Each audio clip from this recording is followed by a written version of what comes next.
ప్రతి దేవుని బిడ్డ, ప్రతి విశ్వాసి, ప్రతి క్రైస్తవుడు జ్ఞాపకం అందించుకోవాలి. పరిశుద్ధత లేకపోతే నీ జీవితంలో నీవు అద్భుతం చూడలేవు.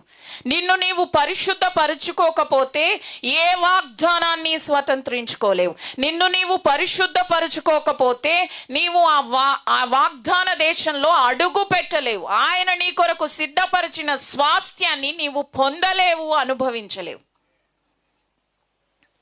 ఆ వాగ్దానాన్ని పొందాలి, అనుభవించాలి, ఆ స్వాస్థ్యాన్ని చేజిక్కించుకోవాలి. ఆ వాగ్దాన దేశంలో నీవు బ్రతకాలి. ఆయన అనుగ్రహించిన వాగ్దానాలన్నీ స్వతంత్రించుకోవాలంటే నీ జీవితంలో నీవు పరిశుద్ధపరచబడాలి. పరిశుద్ధపరచబడుటకు తప్పకుండా నీవు వాక్యమును సమృద్ధిగా గ్రోలగలగాలి. నీపై వాక్యం సమృద్ధిగా కృమ్మరించబడగలగాలి. నీ హృదయంలో, నీ యొక్క మనసులో ఉన్న ప్రతి అపవిత్రత, ప్రతి ఆలోచన, ప్రతి మచ్చ కడిగి వేయబడినట్లుగా, కల్మషమంతా తొలగిపోవునట్లుగా దేవుని వాక్యం సమృద్ధిగా కృమ్మరించు చోట నీవు స్థిరపడాలి, నీవు బ్రతకాలి. దేవునికి స్తోత్రం కలుగునుగాక.